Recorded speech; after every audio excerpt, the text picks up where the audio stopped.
હસના વાવાઝોડાનો ખતરો માંડ માંડ ટળ્યો છે।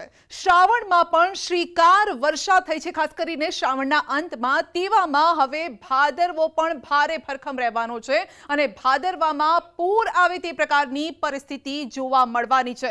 પરંતુ આ પૂર કેમ આવશે, કઈ એવી સિસ્ટમ છે, ચાલો જણાવીએ।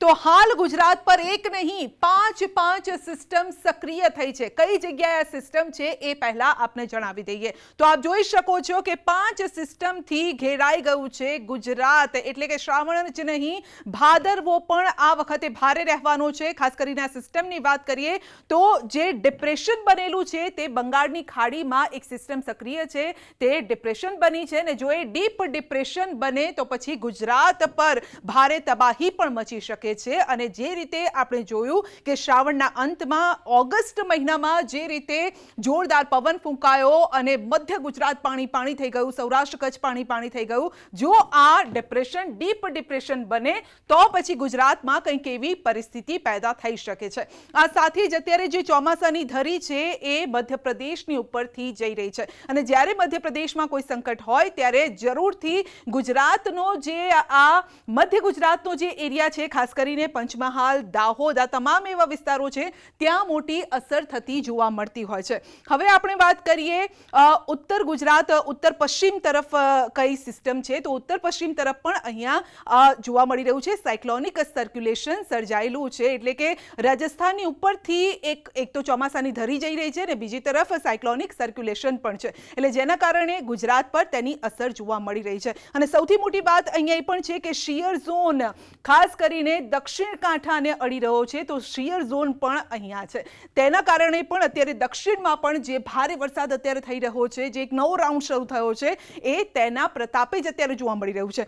બીજું એક વાત એ છે કે ઓફ શોર ટ્રફ જે છે, એટલે કે વાદળોની દિવાલ પર અહીંયા ગુજરાતની નજીક છે, ખાસ કરીને જે કોસ્ટલ એરિયા છે તેની નજીક અહીંયા જોવા મળી રહી છે। માટે આપ જોઈ શકો છો કે કઈ રીતે આ ગુજરાત ઘેરાયેલું છે। એક તો અહીંયા સૌરાષ્ટ્ર અને દક્ષિણનો જે કાંઠો છે ત્યાં વાદળો જે છે તેની દિવાલ છે, બીજી તરફ દક્ષિણમાં કોર્નર પર જ એટલે કે નવસારી, તાપી, ડાંગ જિલ્લો જે છે ત્યાં શિયર ઝોન છે, બીજી તરફ મધ્યપ્રદેશમાંથી ચોમાસાની ધરી જઈ રહી છે માટે તેની અસર પણ અહીંયા, અને આ ઉત્તર તરફ જઈએ તો રાજસ્થાન તરફ પણ તે એક સાયક્લોનિક સર્ક્યુલેશન છે। અને સૌથી મોટી વાત કે બંગાળની ખાડીમાં ડિપ્રેશન છે, જે ડીપ ડિપ્રેશન બને તો પછી ગુજરાતને જોરદાર ગમરોડી શકે છે અને જોરદાર વરસાદ આવી શકે છે। તો આ પ્રકારની પરિસ્થિતિ અત્યારે ગુજરાતમાં છે। સવાલ હવે એ છે કે કયા કયા વિસ્તારોમાં વરસાદ થશે, હવે એ પણ જોઈ લો। ખાસ કરીને ગુજરાતમાં વરસાદનું જે અલર્ટ હવામાન વિભાગ પણ આપી રહ્યું છે અને છેલ્લા દિવસોમાં આપણે જોઈ રહ્યા છે કે અંબાલાલે પણ આગાહી કરી, પરેશભાઈએ પણ આગાહી કરી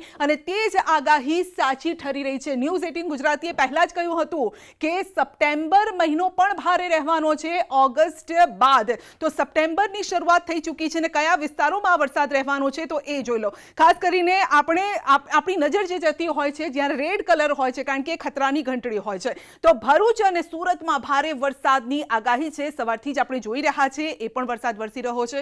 ઓરેન્જ અલર્ટ બોટાદ, ભાવનગર, આણંદ, વડોદરા, નર્મદા, તાપી, ડાંગ, નવસારી અને વલસાડમાં ઓરેન્જ અલર્ટ છે।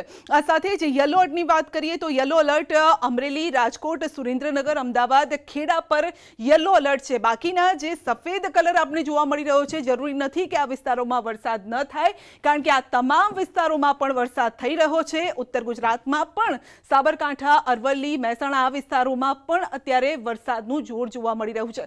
પંચમહાલ અને દાહોદમાં પણ ભારે વરસાદ થઈ રહ્યો છે, નદીઓ ગાંડી તૂર બની છે। આ સાથે જ ચિંતાજનક વાત એ પણ છે કે પૂર આવવાનું છે, પૂરનો ખતરો રહેવાનો છે।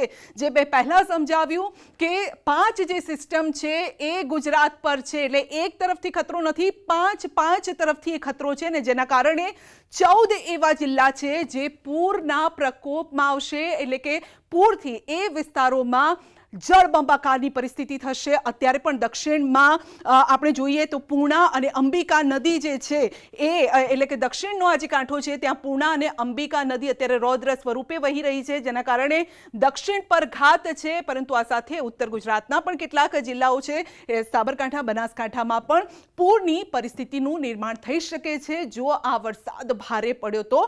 માટે અંતમાં એ જ કહીશું, સાચવજો।